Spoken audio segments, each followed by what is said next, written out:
नमस्कार दोस्तों, नमस्कार साथियों। आप सभी का मनोविज्ञान की श्रृंखला में हार्दिक स्वागत, अभिनंदन, आभार।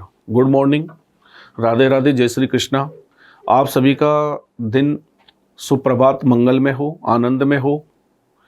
तो चलिए दोस्तों, मनोविज्ञान के अंतर्गत आज अपन जो है एक बहुत ही अच्छे टॉपिक पर चर्चा करेंगे।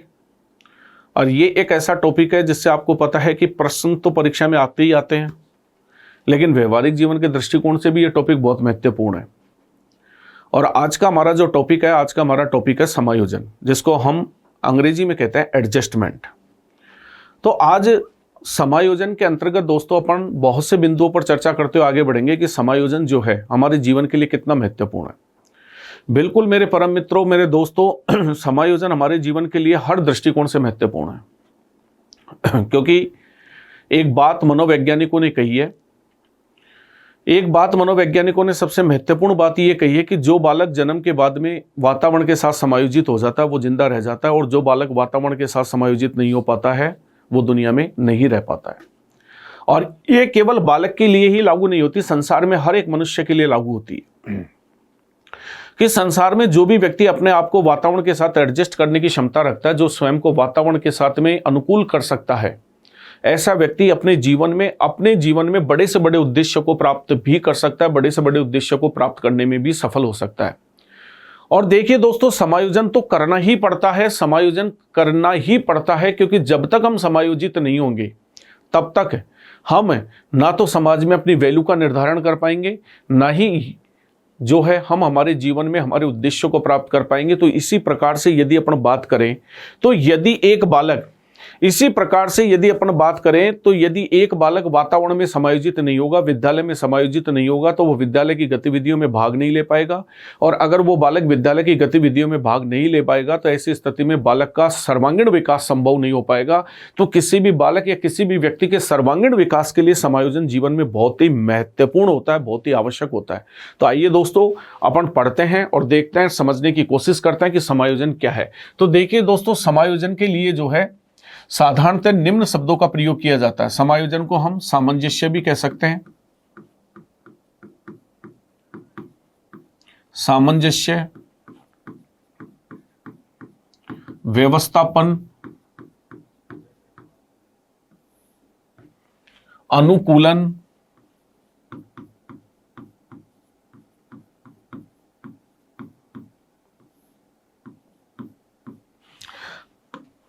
सामंजस्य, व्यवस्थापन, अनुकूलन एवं तालमेल,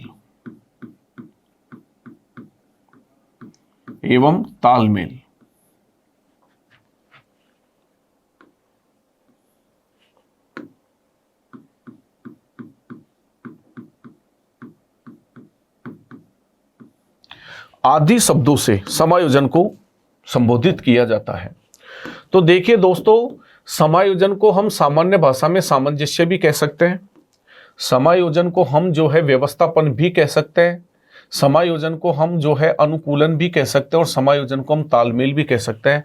मतलब इन शब्दों से समायोजन को संबोधित किया जाता है।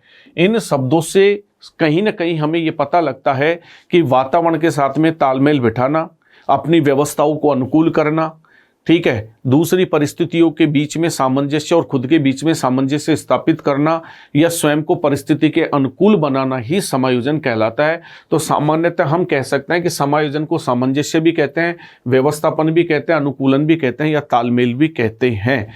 तो इसी प्रकार से दोस्तों समझने की कोशिश कीजिएगा कि जिस प्रकार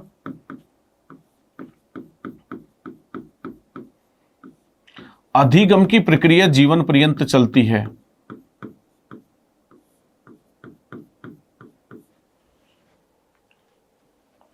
अधिगम की प्रक्रिया जीवन पर्यंत चलती है,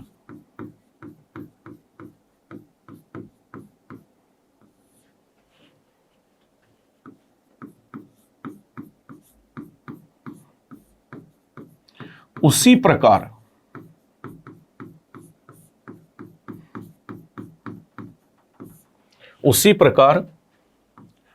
समायोजन की प्रक्रिया भी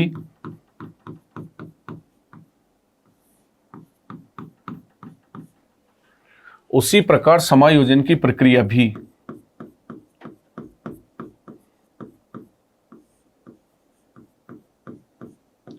जीवन पर्यंत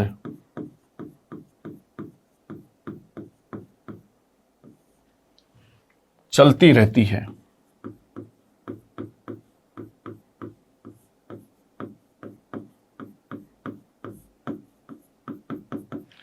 तो देखिए दोस्तों, बहुत ही महत्वपूर्ण बिंदु है कि जिस प्रकार अधिगम की प्रक्रिया जीवन पर्यंत चलती है, जिस प्रकार अधिगम की प्रक्रिया जीवन पर्यंत चलती है, उसी प्रकार समायोजन की जो प्रक्रिया है वो समायोजन की प्रक्रिया भी जीवन पर्यंत चलती ही रहती है।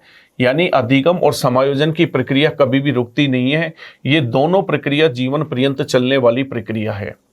अब देखिए दोस्तों कि बहुत ही अच्छी और महत्वपूर्ण बिंदु इन दोनों के बीच में क्या है, क्या संबंध है समायोजन में और अधिगम में। आखिर दोनों के बीच में ऐसा क्या रिश्ता है कि दोनों जीवन पर्यंत चलते हैं।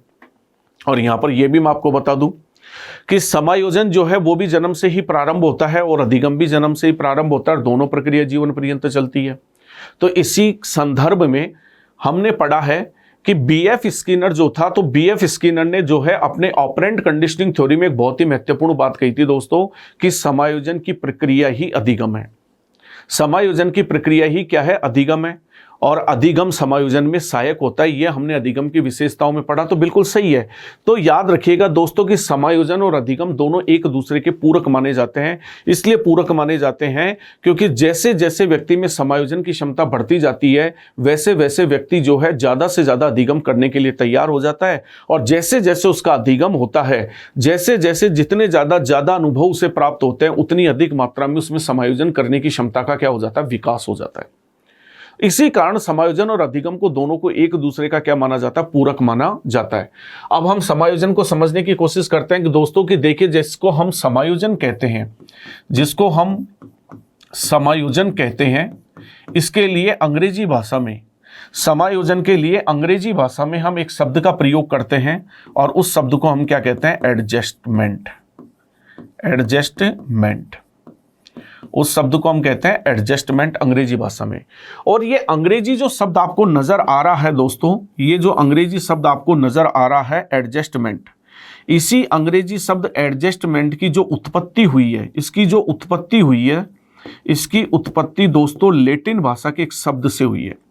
इसकी उत्पत्ति लैटिन भाषा के एक शब्द से हुई है और उस शब्द को कहते हैं एडजस्ट। उस शब्द को क्या कहते हैं, एडजस्ट। तो याद रखिएगा दोस्तों, कभी भी यदि आपसे परीक्षा में पूछा जाता है, कभी भी यदि आपसे परीक्षा के अंतर्गत पूछा जाता है, तो इस चीज को आपको विशेषकर याद रखनी है कि एडजस्टमेंट शब्द की उत्पत्ति लैटिन भाषा के एक शब्द से हुई है। एडजस्टमेंट शब्द की उत्पत्ति लैटिन भाषा के एक शब्द से हुई है और उस शब्द को हम क्या कहते हैं, एडजस्ट। और एडजस्ट का शाब्दिक अर्थ क्या होता है दोस्तों, एडजस्ट का शाब्दिक अर्थ होता है सही की तरफ। एडजस्ट का शाब्दिक अर्थ क्या होता है दोस्तों, इसका जो शाब्दिक अर्थ होता है वो इसका शाब्दिक अर्थ होता है, शाब्दिक अर्थ जो होता है वो इसका शाब्दिक अर्थ होता है सही की तरफ। सही की तरफ, इसका शाब्दिक अर्थ क्या होता है दोस्तों, शाब्दिक अर्थ होता है सही की तरफ। तो यही चीज आपको इसके अंतर्गत महत्वपूर्ण रूप से ध्यान रखना है कि अंग्रेजी शब्द एडजस्टमेंट की उत्पत्ति जो है लैटिन भाषा के एक शब्द से हुई है जिसको हम कहते हैं एडजस्ट, और जिसका अर्थ होता है सही की तरफ। अर्थात किसी परिस्थिति में सामंजस्य बनाए रखने के लिए जो उचित हो वैसा व्यवहार करना। अर्थात इसका अर्थ क्या हुआ दोस्तों कि अर्थात किसी परिस्थिति में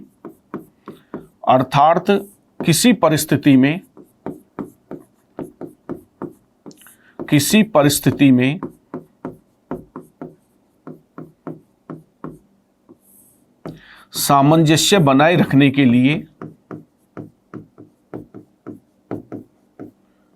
किसी परिस्थिति में सामंजस्य बनाए रखने के लिए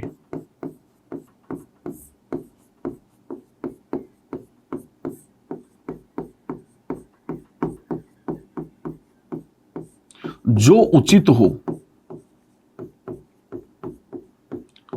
उचित हो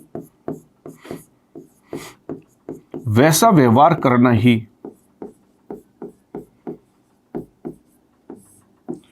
वैसा व्यवहार करना ही समायोजन कहलाता है। वैसा व्यवहार करना ही समायोजन कहलाता है। तो ये चीज दोस्तों आपको याद रखना है कि किसी भी परिस्थिति में सामंजस्य स्थापित करने के लिए, किसी भी परिस्थिति में सामंजस्य स्थापित करने के लिए या सामंजस्य बनाए रखने के लिए जो उचित हो वैसा व्यवहार करना ही क्या कहलाता है? वैसा व्यवहार करना ही समायोजन कहलाता है। तो इसीलिए इसका शाब्दिक अर्थ निकल करके आया कि समायोजन जिसको हम कहते हैं, समायोजन को हम अंग्रेजी भाषा में एडजस्टमेंट कहते हैं। एडजस्टमेंट की उत्पत्ति लैटिन भाषा के एक शब्द से हुई है जिसे एडजस्ट कहते हैं, और एडजस्ट का शाब्दिक अर्थ होता है सही की तरफ। इसका जो शाब्दिक अर्थ होता है वो दोस्तों होता है सही की तरफ, अर्थात किसी परिस्थिति में सामंजस्य बनाए रखने के लिए जो उचित हो, जो अनुकूल हो, वैसा व्यवहार करना ही क्या कहलाता है? वैसा व्यवहार करना ही समायोजन कहलाता है। जैसे कि आप इसे एक उदाहरण से समझ सकते हैं दोस्तों। मान लीजिए एक बार एक बालक था, उसने अपना उद्देश्य तय किया, उसने अपना टारगेट बनाया कि इस बार मैं अर्धवार्षिक परीक्षा में पूरी कक्षा में प्रथम स्थान प्राप्त करूंगा, पूरी कक्षा में प्रथम स्थान प्राप्त करूंगा। लेकिन समझिएगा दोस्तों कि इस बार क्या हुआ कि किसी भी कारण से वो बालक कक्षा में अपना प्रथम स्थान प्राप्त अर्धवार्षिक परीक्षा में नहीं कर पाया। तो वो बालक ने हिम्मत नहीं हारी, मतलब उसका पहला प्रयास जो था, उस बालक का पहला प्रयास क्या हो गया? असफल हो गया। तभी भी उस बालक ने हिम्मत नहीं हारी दोस्तों।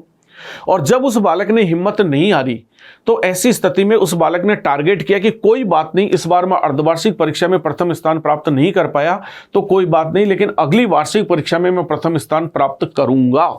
और यह सोचकर वो बालक दुगनी और चौगनी मेहनत करने लगा, मतलब उसने अपने प्रयास करने की क्षमताओं में बढ़ोतरी कर दी और बहुत ही ज्यादा मात्रा में वो प्रयास करने लगा। और ऐसी स्थिति में क्या होता है दोस्तों कि आने वाली वार्षिक परीक्षा के अंतर्गत वो बालक जो है, वार्षिक परीक्षा में वो बालक प्रथम स्थान प्राप्त कर लेता है। तो बालक ने दूसरा जो प्रयास किया, उस प्रयास में बालक अपने उद्देश्य को प्राप्त करने में क्या हो गया? सफल हो गया। तो अब उस बालक का वातावरण के साथ में क्या स्थापित हो जाएगा? तालमेल। अब उस बालक का वातावरण में क्या हो जाएगा? अनुकूलन। अब उस बालक का वातावरण के साथ में सामंजस्य स्थापित हो जाएगा और वो बालक अपने अध्ययन के क्षेत्र में समायोजित हो जाएगा। तो यही समझने का बिंदु बहुत महत्वपूर्ण है दोस्तों कि कहा जाता है कि समायोजन एक द्विमुखी प्रक्रिया है, द्विमुखी, जिसके एक छोर पर समायोजन होता है और दूसरे छोर पर जो होता है वो कुसमायोजन होता है। तो यही यहां पर सबसे महत्वपूर्ण बिंदु क्या है दोस्तों कि कोई भी व्यक्ति अपने वातावरण में समायोजित होने के लिए वो क्या करता है कि वो बार बार प्रयास पे प्रयास करता है, और उसके द्वारा जो प्रयास करे जाते हैं तो उसके द्वारा किए जाने वाले प्रयासों में से यदि कोई भी एक प्रयास सफल हो जाता है और ऐसी स्थिति में वो व्यक्ति अपने उद्देश्य को प्राप्त कर लेता है तो वो व्यक्ति जो है वातावरण में समायोजित हो जाता है। और अगर इसके विपरीत किसी भी व्यक्ति के द्वारा अपने उद्देश्य को प्राप्त किए जाने के लिए जो प्रयास किए जाते हैं, अगर वो सारे प्रयास असफल हो जाते हैं, यानी कंप्लीट उसने 10, 20, 50 जितने भी प्रयास करे वो सारे प्रयास असफल हो जाते हैं, अनसक्सेसफुल हो जाते हैं, तो फिर उस व्यक्ति का वातावरण में समायोजन नहीं होता है। फिर वो व्यक्ति फ्रस्ट्रेट हो जाता है या वो व्यक्ति स्ट्रेस का शिकार हो जाता है और ऐसी स्थिति में फिर उसका समायोजन नहीं होकर के कुसमायोजन हो जाता है। और यही सबसे महत्वपूर्ण बिंदु यहां पर समझने का मेरे परम मित्रों कि समायोजन जो है एक द्विमुखी प्रक्रिया है। द्विमुखी इसलिए कहा जाता है कि इसके एक छोर पर समायोजन होता है और इसके दूसरे छोर पर जो होता है वो कुसमायोजन होता है। यदि व्यक्ति वातावरण के अनुकूल हो जाता है तो समायोजित हो जाता है, और अगर वातावरण के अनुकूल नहीं हो पाता है तो फिर ऐसी स्थिति के अंतर्गत व्यक्ति स्ट्रेस का शिकार हो जाता है, फ्रस्ट्रेट हो जाता है या किसी भी प्रकार की एंग्जाइटी, चिंता में डूब जाता है और फिर उस व्यक्ति का समायोजन नहीं होकर के उस व्यक्ति का क्या हो जाता है? कुसमायोजन हो जाता है। तो इसीलिए कहते हैं हिंदी भाषा के आधार पर समायोजन दो शब्दों से मिलकर के बना है, सम प्लस आयोजन। सम का अर्थ होता है भली भांति यानी अच्छी तरह से, एवं समायोजन का अर्थ होता है व्यवस्था करना। अतः हम निष्कर्ष निकालकर कह सकते हैं कि समायोजन अच्छी तरह से परिस्थितियों को अनुकूल बनाने की क्या है? प्रक्रिया है। तो अगले पॉइंट पर अपन देखते हैं दोस्तों कि समायोजन जो है, समायोजन हिंदी का जो शब्द है समायोजन, हिंदी शब्द समायोजन दो शब्दों से मिलकर के बना है। समायोजन दो शब्दों से मिलकर के बना है। एक है सम और एक है आयोजन।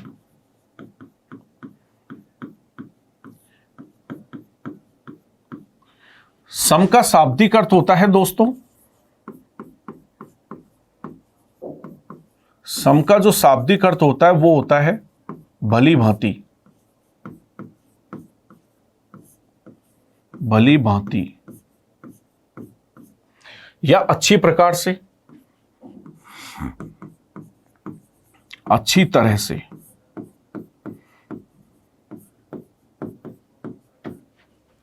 और आयोजन का अर्थ होता है दोस्तों व्यवस्था करना। आयोजन का अर्थ क्या होता है? व्यवस्था करना।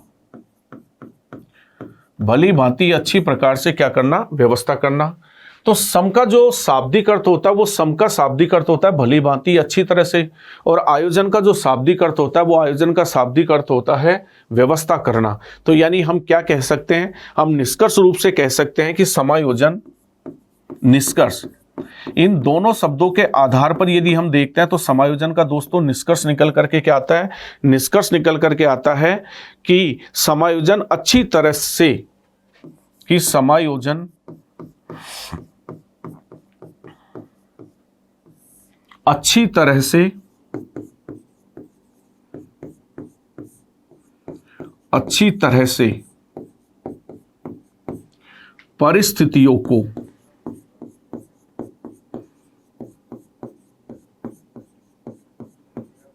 समायोजन अच्छी तरह से परिस्थितियों को अनुकूल बनाने की, परिस्थितियों को अनुकूल बनाने की प्रक्रिया है। समायोजन अच्छी तरह से परिस्थितियों को अनुकूल बनाने की क्या है दोस्तों? प्रक्रिया है। तो इसीलिए देखिए यहां पर अपन ने पढ़ा कि हिंदी शब्द समायोजन दो शब्दों से मिलकर के बना है, एक है सम और एक है आयोजन। सम का मतलब होता है अच्छी प्रकार से, भली भांति रूप से, और आयोजन का मतलब होता है व्यवस्था करना। तो निष्कर्ष निकल करके क्या आता है दोस्तों? इसका निष्कर्ष निकल करके आता है कि समायोजन जो है वो अच्छी प्रकार से, बहुत अच्छी तरह से, भली भांति रूप से, अच्छी प्रकार से, भली भांति रूप से परिस्थितियों को अनुकूल बनाने की क्या है? परिस्थितियों को अनुकूल बनाने की प्रक्रिया है। और समायोजन ही जीवन के लिए बहुत महत्वपूर्ण होता है, क्योंकि जो व्यक्ति समायोजित होता है वो उतनी अधिक मात्रा में मानसिक रूप से क्या पाया जाता है? स्वस्थ पाया जाता है। तो इसलिए ये बात कही जाती है कि समायोजन जो है हमारे जीवन में हमें शारीरिक रूप से और मानसिक रूप से स्वस्थ बनाए रखने में भी समायोजन की महत्वपूर्ण भूमिका होती है। इसीलिए याद रखिएगा दोस्तों कि समायोजन हमारे जीवन की एक आवश्यक शर्त है कि हमें ज़्यादा से ज़्यादा समायोजन करने का प्रयास करना चाहिए। चलिए दोस्तों आगे बढ़ते हैं, जिसके अंतर्गत अपन सबसे पहले समझने की कोशिश करते हैं कि समायोजन की विशेषताएं क्या क्या है। समायोजन की विशेषताएं,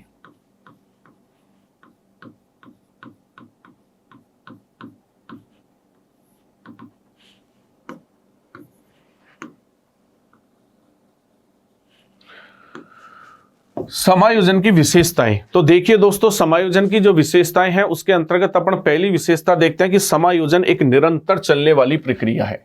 पहली विशेषता है कि समायोजन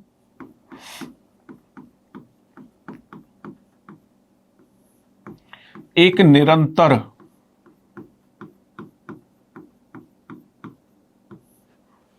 चलने वाली प्रक्रिया है।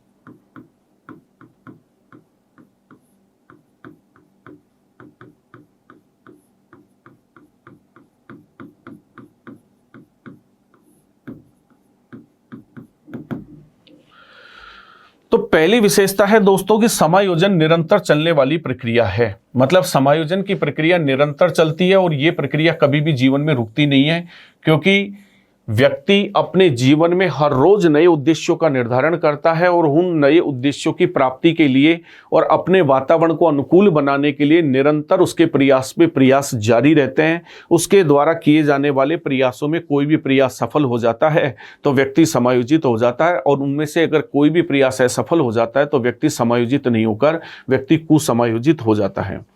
नंबर 2 पर देखते हैं दोस्तों। नंबर 2 पर समायोजन की विशेषता है कि समायोजन की प्रक्रिया में व्यक्ति व वातावरण दोनों प्रभावित होते हैं। समायोजन की प्रक्रिया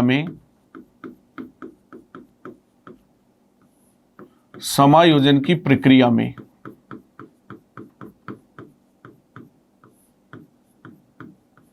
व्यक्ति व वातावरण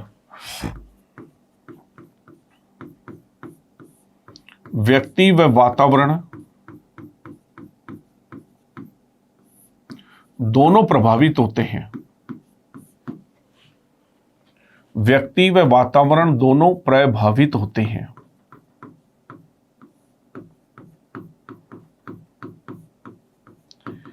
एक ये महत्वपूर्ण भी चीज आपको ध्यान रखनी है दोस्तों कि समायोजन में केवल व्यक्ति ही प्रभावित नहीं होता, उसका वातावरण भी प्रभावित होता है। जैसे इसको उदाहरण से समझिए आप।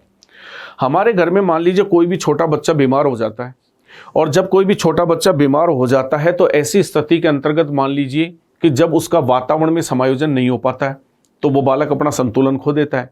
तो आप देखिए कि एक बालक के बीमार हो जाने से उसका जब वातावरण में समायोजन नहीं हो पाता तो पूरा का पूरा परिवार अव्यवस्थित हो जाता है, मतलब पूरा का पूरा परिवार असंतुलित हो जाता है। कभी भी आपने देखा होगा कि माता पिता का उठना बैठना, खाना पीना, घर की साफ सफाई व्यवस्थाएं सब कुछ अस्त व्यस्त हो जाती है। सब कुछ इसलिए अस्त व्यस्त हो जाती है कि एक अकेला उस बालक का समायोजन नहीं होने पर पूरा परिवार प्रभावित हो जाता है। इसी प्रकार अगर अपन बात करें, इसी चीज को समझिए कि अगर कक्ष में एक बालक का समायोजन नहीं हो रहा है और वो कुछ ना कुछ समस्याएं कक्षा में हर रोज पैदा करता है। हर क्लास में वो जो है, या हर सब्जेक्ट क्लास के अंतर्गत हर पीरियड में मान लीजिए कि वो बालक जो है कोई न कोई समस्या पैदा करता, तो देखिए उससे पूरी की पूरी जो है क्लास अव्यवस्थित हो जाती है। इसीलिए तो ये कहावत कही गई है कि एक मछली सारे तालाब को गंदा कर देती है। ये बात इसलिए तो कही है कि अगर कक्षा में एक बालक भी अगर ऐसा होता है कि जिसका समायोजन नहीं हो रहा है तो उससे अध्यापक और पूरा का पूरा कक्षा का वातावरण क्या हो जाता है, प्रभावित हो जाता है। अगर घर में पति पत्नी के बीच में झगड़ा हो जाता है तो देख लो माता पिता परिवार के सभी सदस्य जो है वो तनावग्रसित हो जाते हैं और पूरा का पूरा परिवार अव्यवस्थित हो जाता है। इसीलिए दोस्तों ये ध्यान रखना है कि समायोजन में केवल व्यक्ति ही प्रभावित नहीं होता, बल्कि समायोजन की प्रक्रिया में व्यक्ति और उसका वातावरण दोनों प्रभावित होते हैं। नंबर 3 पर देखते हैं दोस्तों कि समायोजन संस्कृतियों के आधार पर भिन्न भिन्न होता है। समायोजन संस्कृतियों के आधार पर, कल्चर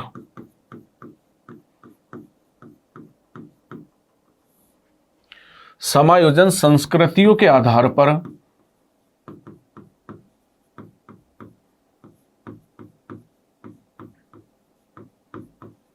भिन्न भिन्न होता है।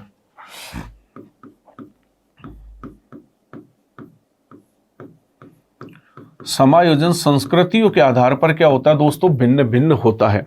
मतलब इसका कहने का मतलब क्या है कि हमारा जो कल्चर होता है उसका प्रभाव समायोजन पर पड़ता है। हर कल्चर में समायोजन करने का तरीका अलग होता है। जैसे कि अगर अपन बात करें ग्रामीण कल्चर का समायोजन करने का लोगों का तरीका अलग होता है, और एक शहरी क्षेत्र के कल्चर के लोगों का समायोजन करने का तरीका अलग होता है। गोरी प्रजाति के लोगों का समायोजन करने का तरीका अलग होता है, काली प्रजाति के लोगों का समायोजन करने का तरीका बहुत अलग होता है। इसके अलावा अगर अपन बात करते हैं अन्य क्षेत्र में, तो पहाड़ी क्षेत्रों में रहने वाले लोगों का समायोजन करने का तरीका अलग होता है, बर्फीले क्षेत्रों में समायोजन करने का तरीका अलग होता है, और गर्म प्रदेशों में समायोजन करने का तरीका अलग होता है। तो सीधी सी बात है कि जैसे वही बात है कि अगर आप किसी भी बर्फीले क्षेत्र में रहने वाले लोगों के पास जाओगे तो वहां पर हो सकता है कि वहां पर शराब आदि जैसी चीजें का आम बात हो, क्योंकि वो दिन रात बर्फ के अंतर्गत रहते हैं। जब माइनस में तापमान रहता है तो वहाँ के लोगों के लिए हो सकता है कि ये चीज़ आम बात हो, लेकिन हमारे व्यवहारिक जीवन में अगर अपन देखते हैं तो शराब आदि का सेवन करना हमारे लिए एक बहुत बड़ा अपराध माना जाता है। तो हर एक व्यक्ति में समायोजन का तरीका देखिए दोस्तों अलग होता है, क्योंकि कल्चर का प्रभाव समायोजन पर पड़ता है। वही बात है जैसे ग्रामीण परिवेश के अंतर्गत आपने देखा होगा कि सुबह उठते ही लोग नहाने धोने के बाद में अच्छे तरीके से कलेवा करते हैं। जैसे कि मान लीजिए छाछ राबड़ी पी ली, या मान लीजिए कोई भी ठंडी रोटी दही के साथ खा लेते हैं। तो ठीक है, लेकिन ये चीजें शहरों के अंदर बड़ी अजीब मानी जाती है। शहरों में आप जानते हैं कि ब्रेकफास्ट होते हैं, ब्रेकफास्ट में पता नहीं कौन कौन से फास्ट तैयार होते हैं और किस किस तरीके के फास्ट बनते हैं। तो हो सकता है कि अगर एक शहरी क्षेत्र में रहने वाली लड़की जो है अगर ग्रामीण परिवेश में जाएगी तो थोड़े समय के लिए उसे हो सकता है कि समायोजन करने में दिक्कतों का सामना करना पड़े। क्यों? क्योंकि वहां का कल्चर अलग है और यहाँ का कल्चर अलग है। वही बात है, शहरी क्षेत्र में रहने वाली लड़की, मान लीजिए कि कोई भी शहरी क्षेत्र में रहने वाली लड़की का विवाह ग्रामीण कल्चर में, ग्रामीण क्षेत्र में रहने वाले व्यक्ति के साथ हो गया। अब उसका एक आम व्यवहारिक उदाहरण दे सकते हो कि शहरी क्षेत्र में वो बालिकाएं मान लीजिए रात के 12 बजे, 1 बजे, 2 बजे सोती है, लेकिन अपन एक आम व्यवहारिक जीवन में जानते हैं इस चीज को कि ग्रामीण क्षेत्र के लोग जैसे कि 9 बजते ही सो जाते हैं, तो उसको कुछ समय के लिए तकलीफें हो सकती है, क्योंकि कल्चर जो होता है वो समायोजन को विशेष रूप से क्या करता है, प्रभावित करता है। इसीलिए ये बात कही गई है कि समायोजन संस्कृतियों के आधार पर भिन्न भिन्न होता है। क्योंकि यहां से मैं आपको एक महत्वपूर्ण बिंदु और बता दूं दोस्तों कि समायोजन को हमारी बुद्धि प्रभावित करती है, यानी बुद्धि का भी समायोजन पर प्रभाव होता है। और एक सांस्कृतिक बुद्धि होती है। आप सभी जानते हैं कि कभी भी कि सांस्कृतिक बुद्धि जो होती है, जिसका निर्माण हमारी संस्कृति के आधार पर होता है, जिसको हम कल्चर इंटेलिजेंसी कहते हैं, और जिसको हम संबोधित जो करते हैं वो संबोधित किससे करते हैं, CQ से, जिसको हम संबोधित किससे करते हैं, जिसको हम संबोधित करते हैं CQ से, यानी कल्चर क्वोशिएंट, उसका मापन करने का तरीका होता है। तो नेचुरल बात है कि अगर किसी भी व्यक्ति का CQ ज्यादा है, कल्चर इंटेलिजेंसी का प्रभाव अगर ज्यादा है, तो ऐसा कोई व्यक्ति जो है वो हो सकता है कि थोड़े समय के लिए उसे समायोजन करने में दिक्कत हो। लेकिन अगर कल्चर इंटेलिजेंसी उसके ऊपर बहुत ज्यादा प्रभावी है, ठीक है, कल्चर इंटेलिजेंसी यानी उसका उसका CQ बहुत ज्यादा है, तो हो सकता है कि वो व्यक्ति बहुत जल्दी नई नई संस्कृतियों में अपने आप को ढालने में या समायोजित करने में भी क्या हो, सक्षम हो। तो इसीलिए कि समायोजन संस्कृतियों के आधार पर क्या होता है, भिन्न भिन्न होता है। आगे चलते हैं दोस्तों कि समायोजन की प्रक्रिया जो होती है वो एक सहज प्रक्रिया होती है। समायोजन की प्रक्रिया, समायोजन की प्रक्रिया सहज प्रक्रिया होती है।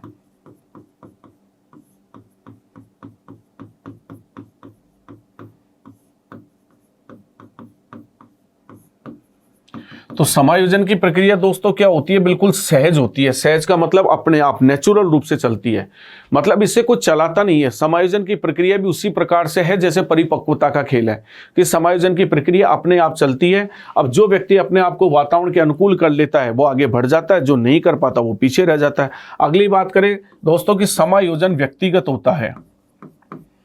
समायोजन व्यक्तिगत होता है।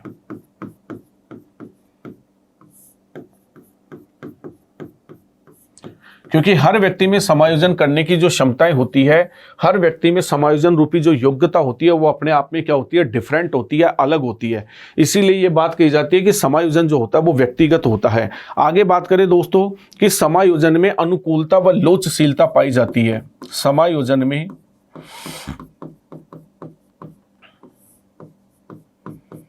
अनुकूलता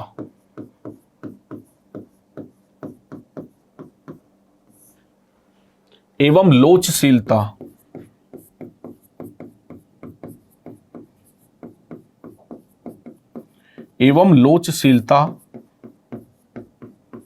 पाई जाती है। अनुकूलता एवं लोचशीलता का मतलब होता है दोस्तों कि समायोजन की प्रक्रिया में व्यक्ति अपने आप को मोड़ने की क्षमता रखता है। अगर किसी भी एक मार्ग से उद्देश्य प्राप्त नहीं हो रहा तो वो दूसरे मार्ग का प्रयोग करता है, दूसरे मार्ग से नहीं हो रहा तो वो तीसरे मार्ग का प्रयोग करता है। यानी इसके अंतर्गत अनुकूलता और लोचशीलता दोनों का समावेश जो है वो पाया जाता है। आगे बात करें कि समायोजन की प्रक्रिया, समायोजन की प्रक्रिया व्यक्ति में उपस्थित प्रेरणा, व्यक्ति में उपस्थित प्रेरणा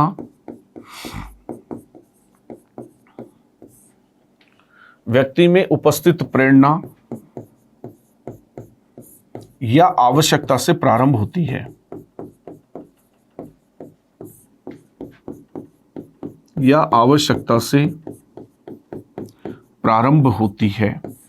ये एक बहुत महत्वपूर्ण बिंदु है दोस्तों समायोजन के संदर्भ में, कि समायोजन की प्रक्रिया जो है वो व्यक्ति में उपस्थित प्रेरणा या आवश्यकता से प्रारंभ होती है। यानी किसी न किसी प्रकार का मोटिवेशन होता है, किसी न किसी प्रकार का मोटिवेशन होता है जो व्यक्ति को, या किसी न किसी प्रकार की आवश्यकता होती है जो व्यक्ति को समायोजित या समायोजन के लिए तैयार करने का क्या करती है, कार्य। यानी आप सभी जानते हैं कि मोटिवेशन किसको कहते हैं। मोटिवेशन का मतलब आप सभी जानते हैं जो किसी भी व्यक्ति के व्यवहार को एक निश्चित दिशा देती है। यानी हमारी वह आंतरिक शक्ति, मोटिवेशन के बारे में आप जानते हैं कि हमारी वह आंतरिक शक्ति जो हमारे व्यवहार को एक निश्चित दिशा प्रदान करने का क्या करती है, कार्य है। जब तक हम मोटिव नहीं होते हैं, जब तक हमारे व्यवहार को कभी भी निश्चित दिशा प्राप्त नहीं होती है, तो किसी भी व्यक्ति के व्यवहार को निश्चित दिशा तभी मिलती है जब वो किसी न किसी प्रकार की प्रेरणा से प्रेरित होता है। और प्रेरणा का प्रारंभ जो होता है दोस्तों वो आवश्यकता से होता है, क्योंकि अभिप्रेरित अगर कोई भी व्यक्ति होता है तो कोई न कोई प्रकार की आवश्यकता उसमें होती है जो उसे अभिप्रेरित करने का क्या करती है, कार्य करती है। तो चलिए दोस्तों, ये समायोजन की विशेषता हुई। उसके आगे अपन बात करते हैं समायोजन की आवश्यकता क्यों है जीवन में। समायोजन की आवश्यकता,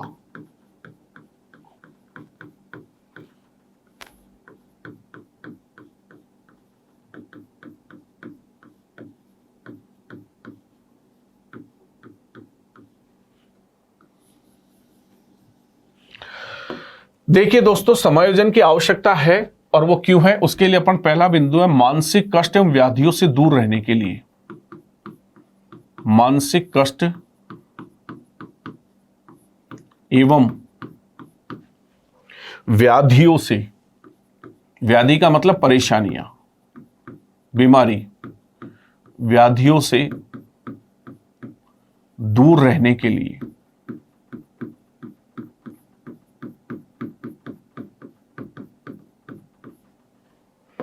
मानसिक कष्ट एवं व्याधियों से दूर रहने के लिए। नंबर 2 पर देखते हैं मस्तिष्क को व्यर्थ की चिंताओं से बचाने के लिए। मस्तिष्क को व्यर्थ की चिंताओं से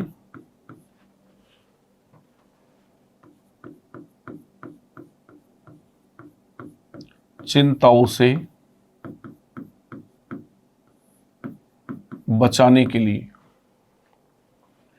व्यर्थ की चिंताओं से बचाने के लिए।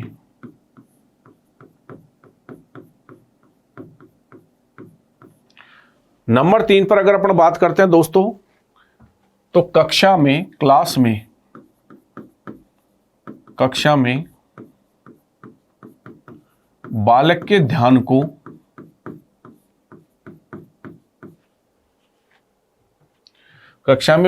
ध्यान को एकाग्र चित्त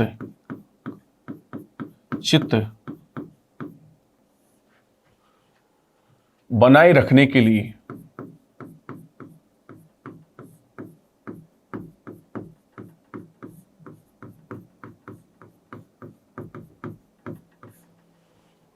आगे बात करें दोस्तों नंबर 4 पर, बालक का विद्यालय की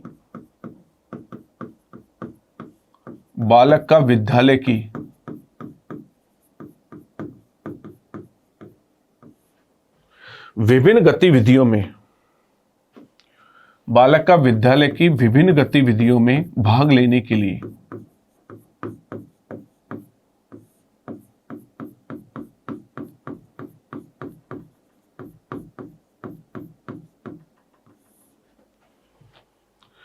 विभिन्न गतिविधियों में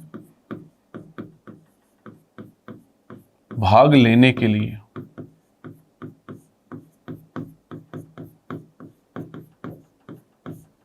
बालक का विद्यालय की विभिन्न गतिविधियों में भाग लेने के लिए।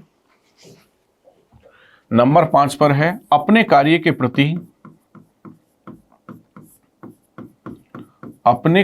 प्रति स्वस्थ दृष्टिकोण बनाए रखने के लिए। दृष्टिकोण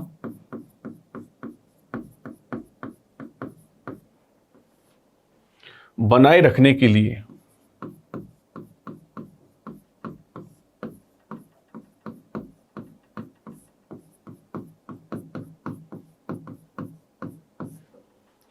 अपने कार्य के प्रति स्वस्थ दृष्टिकोण बनाए रखने के लिए। अगला है अपने जीवन में प्रत्येक क्षेत्र में, अपने जीवन में प्रत्येक क्षेत्र में, प्रत्येक क्षेत्र में उपलब्धि प्राप्त करने के लिए, उपलब्धि प्राप्त करने के लिए, प्रत्येक क्षेत्र में उपलब्धि प्राप्त करने के लिए। नंबर 7 पर बात करें दोस्तों, तो नंबर 7 पर है पलायन करना, चुनौती देना। पलायन करना,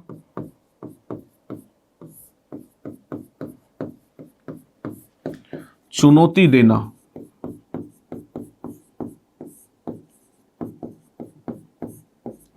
जैसी कुप्रवृत्तियों से,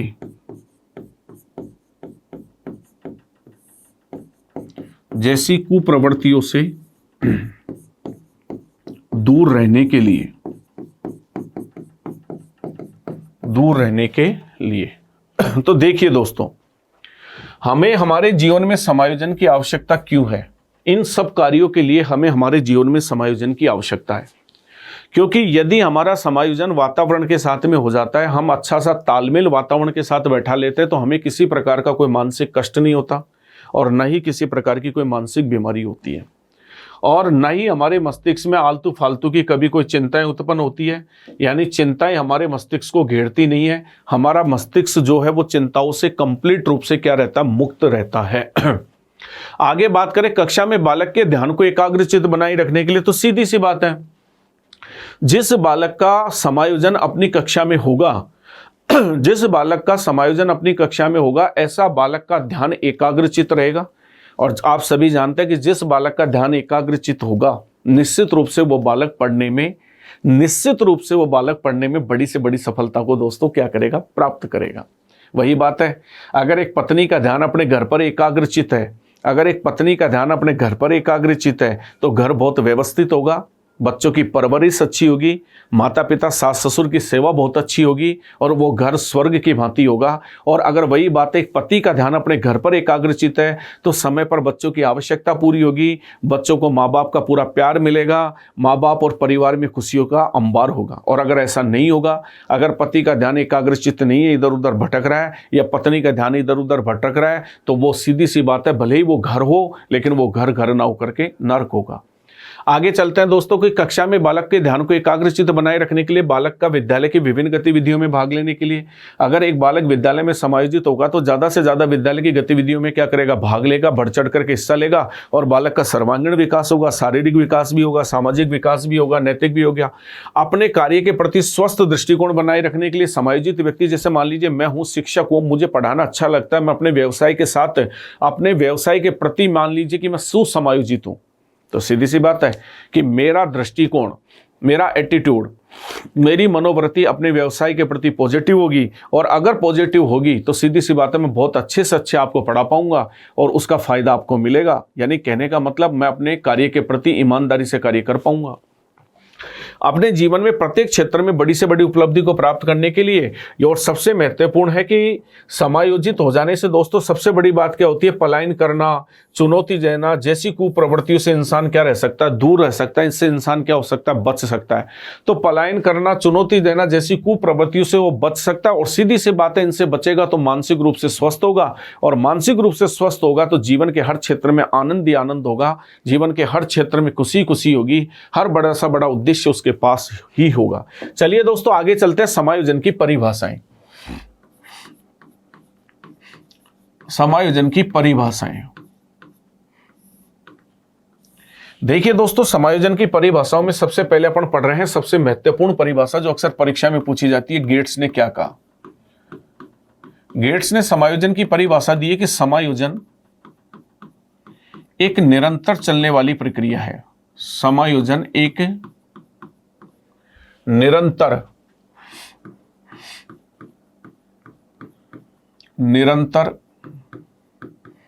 चलने वाली प्रक्रिया है। समायोजन एक निरंतर चलने वाली प्रक्रिया है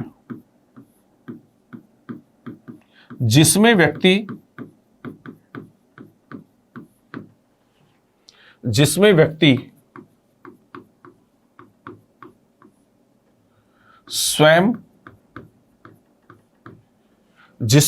स्वयं एवं स्वयं की आवश्यकताओं को पूरा करने वाली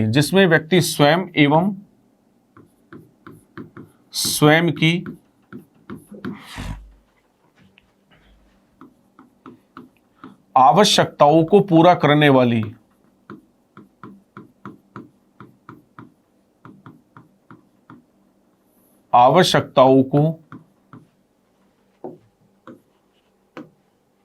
पूरा करने वाली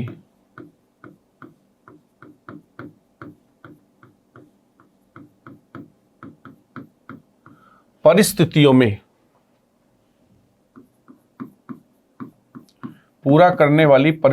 में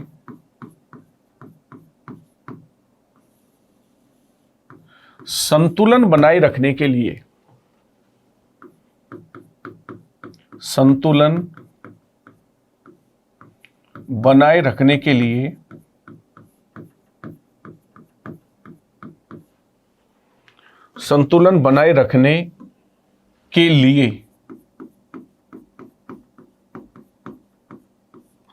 अपने व्यवहार में परिवर्तन लाता है।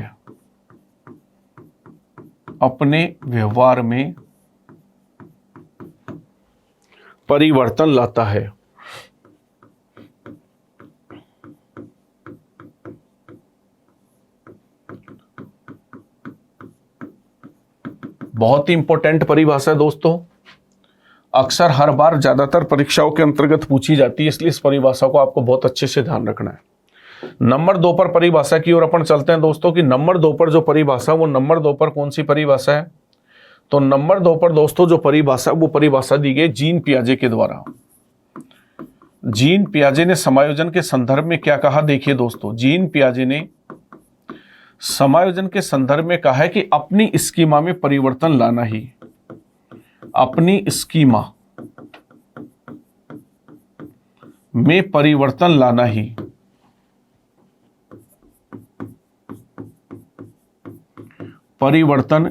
ही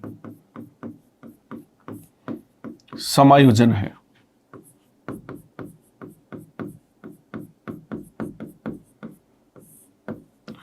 अपनी स्कीमा में परिवर्तन लाना ही क्या है दोस्तों? समायोजन। स्कीमा का मतलब क्या होता है? समझिए दोस्तों, स्कीमा का मतलब होता है किसी भी कार्य को करने का एक निश्चित पैटर्न। हर व्यक्ति के जीवन में किसी न किसी काम को करने का एक पैटर्न उसके ब्रेन में, मस्तिष्क में बना हुआ होता है और वह समायोजन में महत्वपूर्ण भूमिका निभाता है। और यही होता है कि जब तक हम हमारे उस पैटर्न को नहीं बदलेंगे तब तक हमारा समायोजन नई परिस्थितियों में नहीं हो पाता है। तो हमें हमारे मस्तिष्क में किसी भी कार्य को करने का जो वो एक निश्चित पैटर्न बना हुआ है, समय समय पर उस निश्चित पैटर्न को बदलना होता है, क्योंकि नवीन परिस्थितियों में जरूरी नहीं होता कि हम हमारे पूर्व पैटर्न के आधार पर समायोजन कर लें। नंबर 3 पर परिभाषा देखते हैं दोस्तों। तो नंबर 3 पर परिभाषा है एडलर की। श्रेष्ठता के लिए प्रयास करना ही समायोजन है। श्रेष्ठता के लिए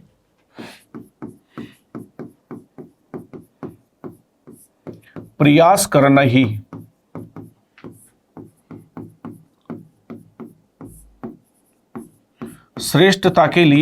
करना ही समायोजन है।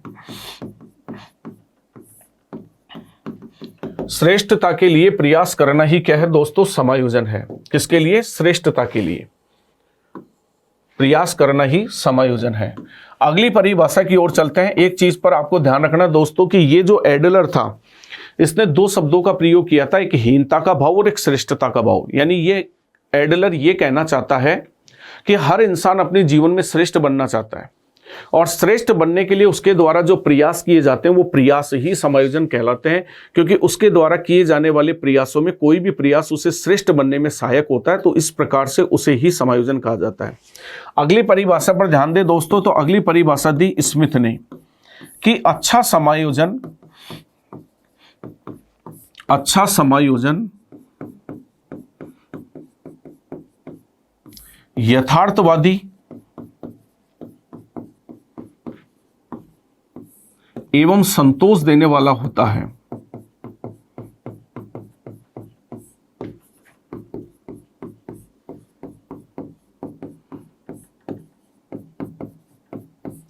अच्छा समायोजन यथार्थवादी एवं संतोष देने वाला होता है। यह परिभाषा किसने दी दोस्तों? यह परिभाषा दी स्मिथ ने। नंबर 5 पर बात करें दोस्तों, नंबर 5 पर परिभाषा दी बीएफ स्किनर ने। तो बीएफ स्किनर समायोजन के संदर्भ में क्या कहता है? समायोजन एक अधिगम प्रक्रिया है, कि समायोजन एक अधिगम प्रक्रिया है।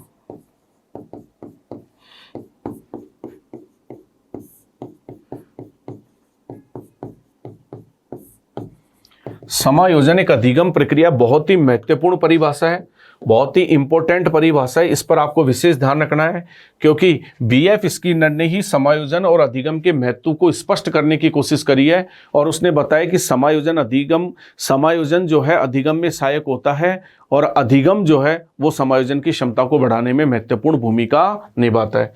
चलिए आगे चलते हैं नंबर 6 पर परिभाषा। तो नंबर 6 पर जो परिभाषा दी गई दोस्तों, वो नंबर 6 पर परिभाषा दी गई है कोलमैन के द्वारा। समायोजन अपनी इच्छाओं की पूर्ति करने, समायोजन अपनी इच्छाओं की पूर्ति करने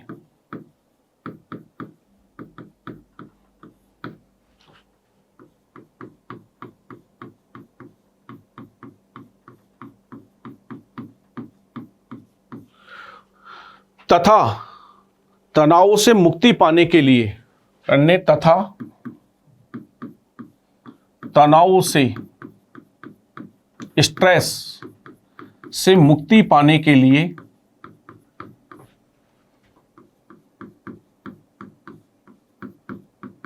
तनावों से मुक्ति पाने के लिए व्यक्ति के द्वारा किए गए प्रयासों का परिणाम है।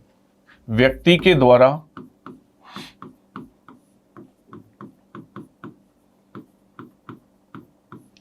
किए गए प्रयासों का परिणाम है।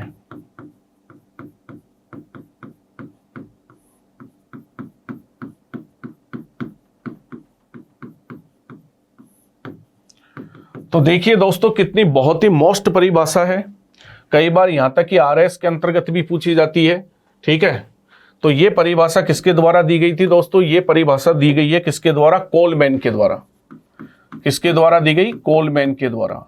कि समायोजन जो है, कोलमैन ने यह परिभाषा दी है कि समायोजन अपनी इच्छाओं की पूर्ति करने तथा तनाव से मुक्ति पाने के लिए व्यक्ति के द्वारा किए गए जो प्रयास होते हैं, उन प्रयासों का परिणाम ही क्या कहलाता है? समायोजन कहलाता है। अगली परिभाषा की ओर चलते हैं दोस्तों। अगली परिभाषा दी गई मैस्लो के द्वारा।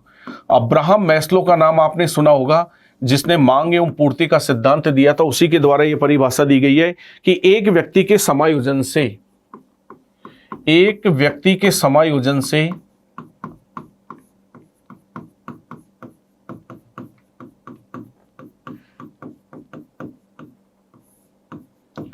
एक व्यक्ति के समायोजन से उसकी उस विशिष्ट कार्य पद्धति, उसकी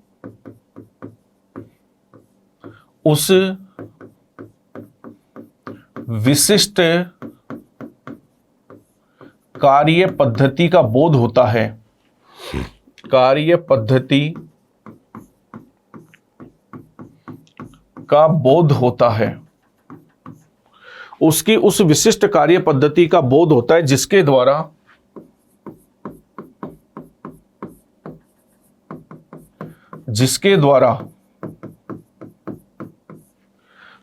द्वारा वह अपने जीवन की मुख्य, जिसके द्वारा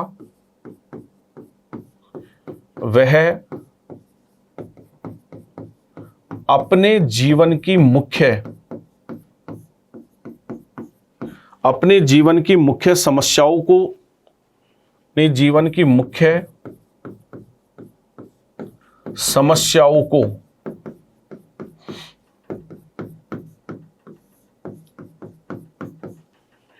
समस्याओं को सुलझाने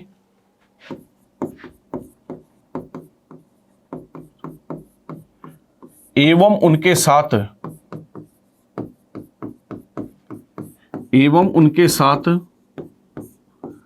तालमेल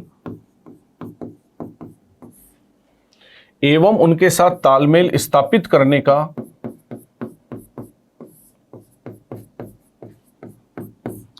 का प्रयास करता है।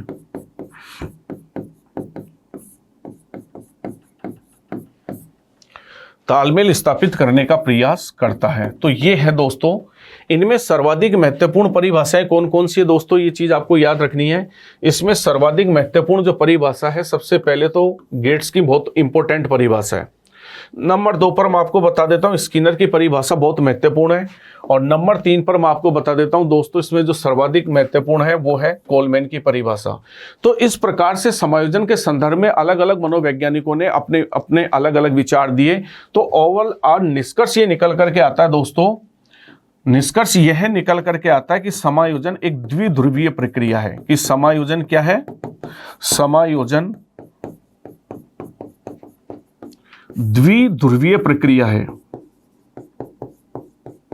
द्विध्रुवीय प्रक्रिया है पहली चीज, यानी इसके एक छोर पर समायोजन होता है तो दूसरे छोर पर कुसमायोजन। दूसरा बिंदु क्या है कि समायोजन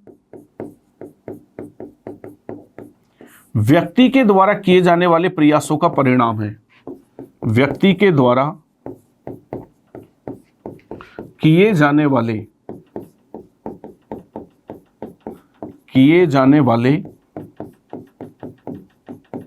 प्रयासों का, व्यक्ति के द्वारा किए जाने वाले प्रयासों का परिणाम है। ये नंबर 2 पर निकल कर क्या है कि समायोजन द्विध्रुवीय प्रक्रिया और समायोजन व्यक्ति के द्वारा किए जाने वाले प्रयासों का क्या है? परिणाम है। तो इसीलिए दोस्तों समायोजन हमारे जीवन के लिए बहुत महत्वपूर्ण है, क्योंकि जब तक हमारा समायोजन नहीं होता तब तक हम हमारे जीवन में बड़े से बड़े उद्देश्य को प्राप्त करने में क्या हो जाते हैं? असफल हो जाते हैं।